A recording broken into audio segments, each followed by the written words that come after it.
Hi, this one's going to be a little bit different in that I'm going to talk about stuff that I don't actually like. I'm going to try my best to provide some constructive criticism here because I don't want to just throw shade for no reason, but shock horror, I don't like all of the fragrances that I smell, and guess what? Neither do you. So here's a list of 13 super popular fragrances that I just don't like. I will caveat this by saying yes, I have tried and tested these fragrances on numerous occasions, so I'm very familiar with the fragrances in this list. I am also going to warn those who are sensitive to other people's opinions, don't watch this video. I realize that some of the things I will say in this video, even though I'm just going to be joking around most of the time, will hurt some people's feelings. And if that's you, then please let me know how much of a crybaby you are in the comments. Cheers. Of course, I don't have any of the bottles in this list, and that's because I didn't buy them. And I didn't buy them because I don't like them. I'm not a collector, I'm a wearer of fragrances. I have a strong sense of self so that I know what I like and I know what I don't like. And if there's a million people that are saying that a fragrance smells great, and then if I smell it and I don't like it, then I'm gonna say that I don't like it. But if you like it, then that's good for you because you're able to enjoy something so horrible and disgusting. And maybe, just maybe, in the future, I might come to my senses and realize that yes, I actually do like some of the fragrances in this list. Who knows? I'm also not the kind of person who will just hate on a fragrance just because it's popular. Case in point, Dior Homme Intense and La Nuit de l'Homme. Okay, I'd been testing these for years, many times. Many.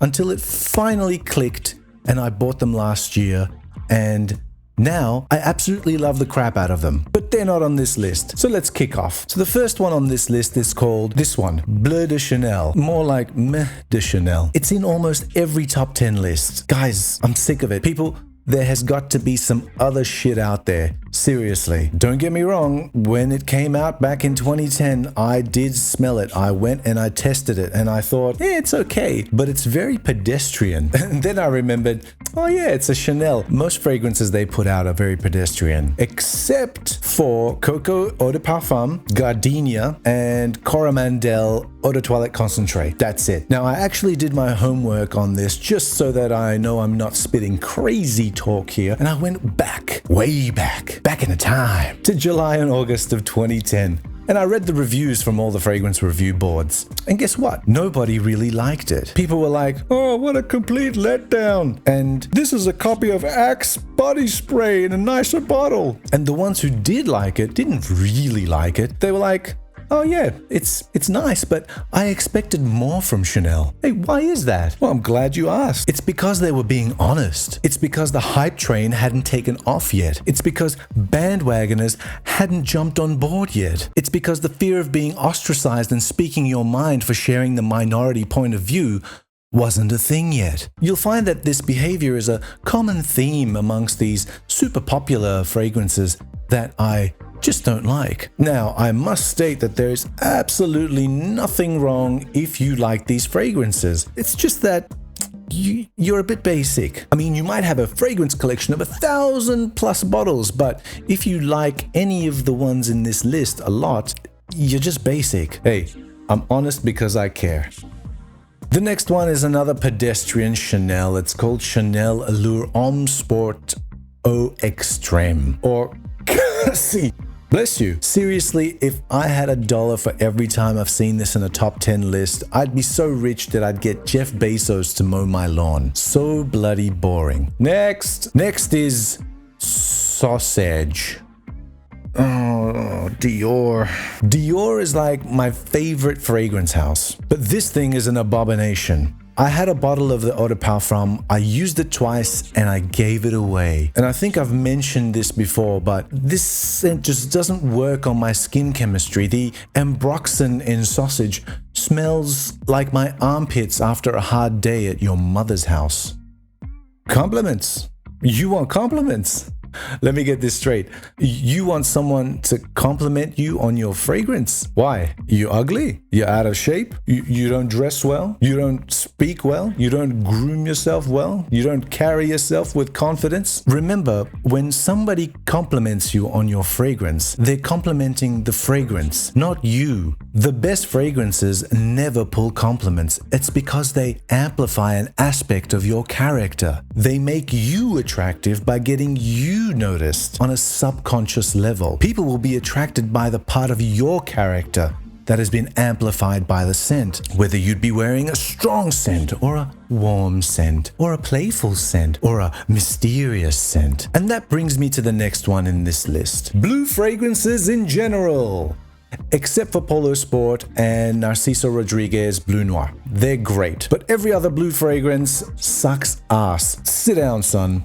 Let me tell you why. Sometimes we're happy. Sometimes we're sad. Sometimes we're chill. Sometimes we're mad. Grr. Sometimes we're a cool motherfucker. Sometimes we're so nervous we could shit bricks. Sometimes we're scared. Sometimes we're brave. Sometimes we're angels. Sometimes we misbehave. Sometimes we're dicks. And sometimes we're cunts. But we're never all of these people all at once, and therein lies the massive inadequacy of blue fragrances in that they're trying to be like these Swiss Army knives. You know, you've got your knife and you've got your file and you've got your corkscrew and all that other shit, but do you really want the fork that you eat with being in the same tool as your toenail clippers? Yeah, neither do I. Blue fragrances are what happens when you don't want to think and you're like, oh yeah, this'll do. You know who does that? People of no character. People who are easily influenced. People that are told what to like. Like this video then. Next up we have Paco Rabanne's 1 Million and Invictus, also known as Type 1 and Type 2 diabetes. Very, very shouty fragrances. Look at me! Notice me now! You only need to look at the bottles. One is supposed to be like a gold bar and then the other one is supposed to be a trophy. You know, both of them are like symbols of success. But this is fake success because the gold bar is just gold wrapped chocolate and then the trophy is just a participation award. Next on the list is one that you've probably heard me rat on before, and I really don't like it. And it's Portrait of a Lady by Frederic Malle. Oh god. And whilst I really don't like this one, I still respect it. I respect the audacity for this company to charge $500 a bottle for this garbage juice. It smells like my grandma tripped over and fell into a bag of spices. Yes, I'll admit it, it's of very high quality. I cannot deny that. Which makes it a high quality grandma who fell into a high quality bag of spices. Speaking of spices, let's speak of Spice Bomb Extreme by Victor and Rolf. This one smells like the markets where I grew up, where, you know, like shopkeepers would keep massive bags of spices all over the market floor and everyone was a chain smoker and they would only stop chain smoking to sip that black rocket fuel that we call coffee. Now, I grew up in Beirut, which is in Lebanon, from the late 70s to the late 80s. And the last thing that I want near me is something in the shape of a hand grenade that has the words bomb and extreme on it. No thanks. Speaking of bombs of another kind, let's talk about Versace's Eros, the Viagra of the fragrance world. It's blue like Viagra, and there's the head that pokes out. I'm talking about the bottle design. Get your filthy mind out of where mine's at. Now, I can't say that it doesn't work. I really can't, because there are thousands upon thousands of testimonials of its power. And I can't deny that there are some people who do need its help because they can't rely on their natural abilities.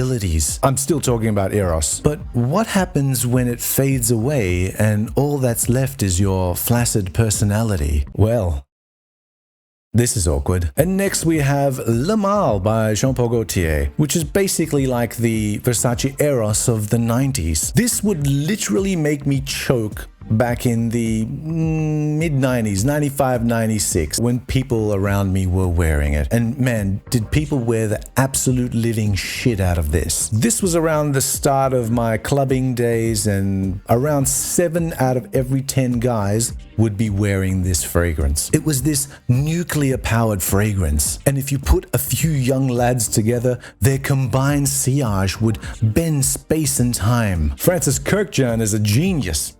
And it wasn't enough that the scent was irritating because it would rush up your nose without any invitation. The youth who would be wearing this were just as irritating. But during the height of its popularity, I was wearing Havana and it was working just fine. Can you imagine smelling Havana after becoming anosmic from the ocean of Lamal? Yeah, that's one way to stand out from a crowd. But I have to admit the bottle was super dope. And by that I mean was super dope. Now it's kind of like, can we have a new bottle design, please? Next on this infamous list is Prada Luna Rosa anything. Prada fragrances I always find so boring, and none more so than the entire Luna Rosa lineup. Yep, all of them. I have a couple of Pradas. I have the Prada Infusion Iris, which is pleasant, but it's still not really anything special. And the only really good thing that they've done that I've put my nose to is Prada's Amber Pour Homme Intense. That one is just delicious. But Luna Rosa, I mean, it's either me getting anosmic to it from the first second that I smell it, or it's just that they don't really smell like anything at all. Or maybe because I subconsciously block boring things out of my life. Speaking of boring, let's speak about Dolce & Gabbana's The One, Mr. Average at its best. If there ever was a contest to see the most average fragrance of all time, The One would rank somewhere in the middle. That's how average it is. It wouldn't even win. It smells like pleasant sandpaper. And a lot of people say that this is a date night fragrance. Yeah, sure, if you're dating someone from the hardware store. But the one redeeming feature of The One is its super poor longevity. So it won't last very long, just like your date. And the last one, oh shit. Okay. Aventus. Okay. I left this last for a reason. Okay. The Aventus scent is awesome.